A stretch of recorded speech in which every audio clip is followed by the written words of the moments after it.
We are your home theater and AV questions answered. This is AVRant. Want your home theater or AV question answered by Tom and Rob? Send it to question@avrant.com.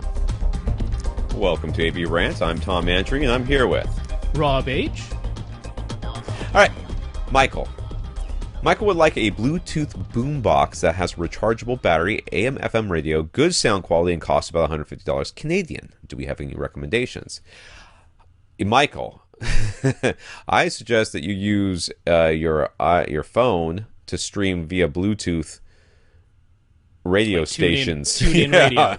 Because the AM/FM radio is like the linchpin for this whole thing. It is. That's the feature you really can't get. You can't while get having everything else. I have reviewed so many Bluetooth speakers, and none of them, not a one, has an AM/FM tuner at all that I can think of. There are like the Sony boom boxes that even have like a CD player built in, but they use 6 C-cell batteries. Oh, yeah, that's not going to be heavy at all. That's Which right. is heavy and cumbersome, and I mean, you can buy rechargeable C-cell batteries, of course, but what he's looking for is something that has like a lithium battery built in that you can just, recharge without having to remove the batteries and put them into a wall charger and charge them for 14 hours, which is what C-cells take. Right. So I don't think that's what he's looking for as a solution. So yeah, really the feature you need to give up here is that built-in AM/FM radio. If you're going to have your phone around you and connect via Bluetooth, you can just use your TuneIn radio app and get radio that way.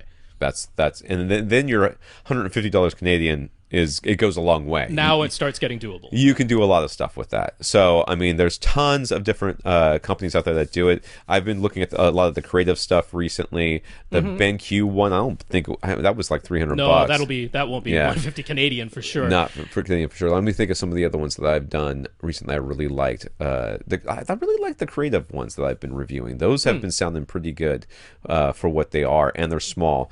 If you're looking for something to take places, what's the one that we threw all over the place in the video? You remember that one? What was that called?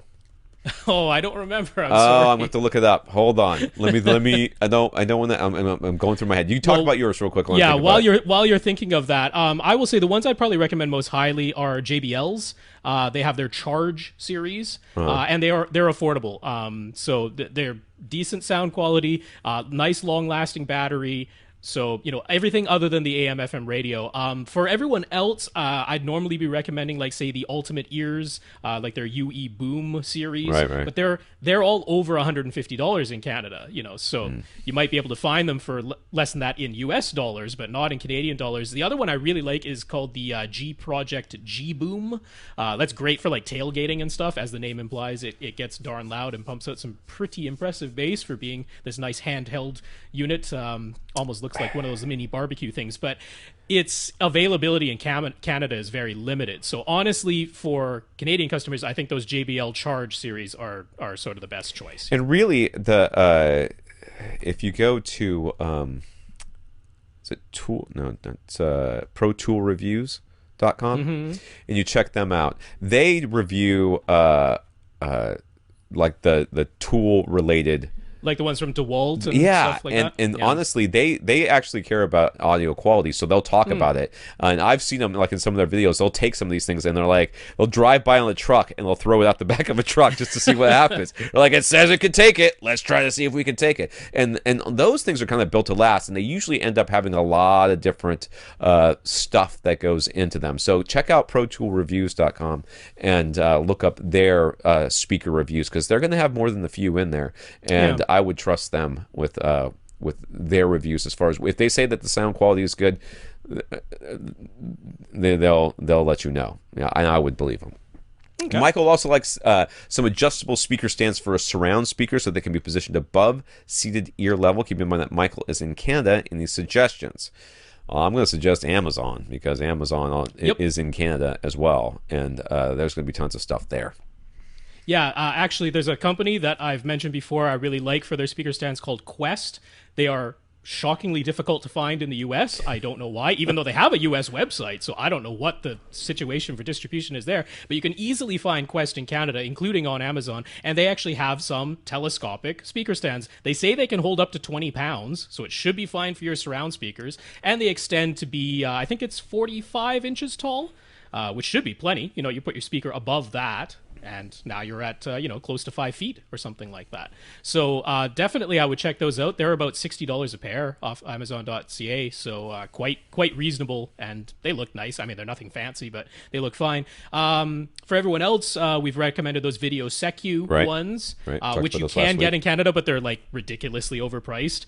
And then Parts Express, because Parts Express actually ships to Canada very easily, although you get dinged on the shipping. But they have some nice speaker stands from Dayton Audio. Again, Dayton Audio coming up. So we'll have links for this at avrant.com. But Parts Express will definitely ship to Canada, although it costs about as much to ship it as the thing costs, because the stands are $40 for the pair and the shipping is about $30. So it's not necessarily the best. That's so depressing. You know, definitely for Michael, I think the Quest ones, the telescopic stands from Quest, are definitely the way to go. I always find that really depressing whenever you're like, what? It's a $10 book with $9 shipping? Yeah. I'm like, what are they shipping it on? You know, what's going on here?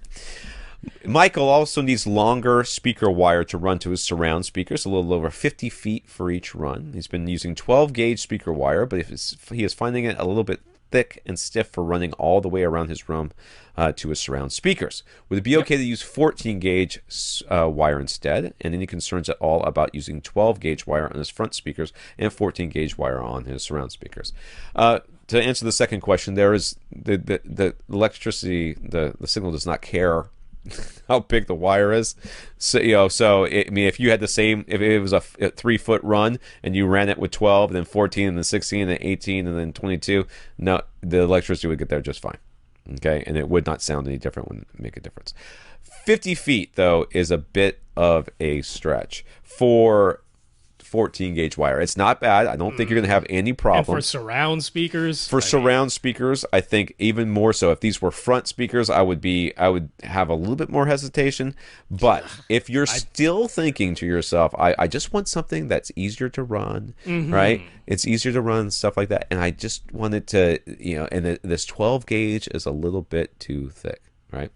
Well, you can run 2 runs of 14 gauge speaker wire to the same speaker, and effectively lowers its gauge by 3, if I remember correctly. Effectively the same as an 11 gauge. Yeah. And then each... So unnecessary. It is completely. I'm telling you that he might be worried about it. So if you're really worried about it, you could run 2 thinner gauges, right? 2 thinner gauges, and just right next to each other. It doesn't really matter. You don't have to twist them or do anything weird to them or cryogenically freeze them, or rub them on one of those psychedelic frogs. You just run them right next to each other down the way, and then you make sure you twist the ends together, and you effectively have if like one was red, one was white, or however the colors are. You twist the 2 red ones together, 2 white ones together. You hook it to your receiver and hook it to your speaker. You've now just created the 11 gauge wire. Just run the 14 gauge, dude. It is totally fine. I ran 14 gauge, I believe, to my surround speakers, and it's it's snaking through a wall, and I don't know how long it is. It's long. It's long. I'll tell you that much. I don't have a clue. One of them, it goes from like here from the ground where my stuff is all the way up to the top of the wall, so it can go over a door. Goes over the door down, and then on the other side, it had to go. How does that one even get there? I think it comes down and then goes around the door frame and then down to the across the floor and then up to the other surround speaker on the other side of the room. So that one's probably 3 times the length of any of the other speaker wires in here. And never once have I thought to myself, that speaker sounds a little bit late. It just doesn't work that way. No. Michael, 14 gauge, totally fine. 50 feet isn't even that long. So you'd be fine with 16 gauge cable. It'd be fine. So... never hear the difference. I think it's pretty fun.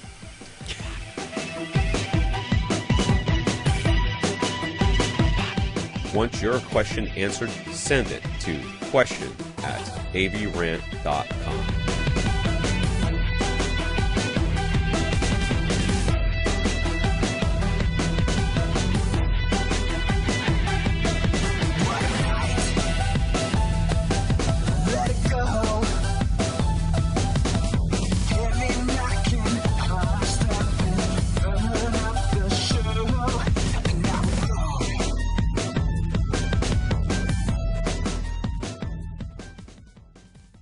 This is AVRant.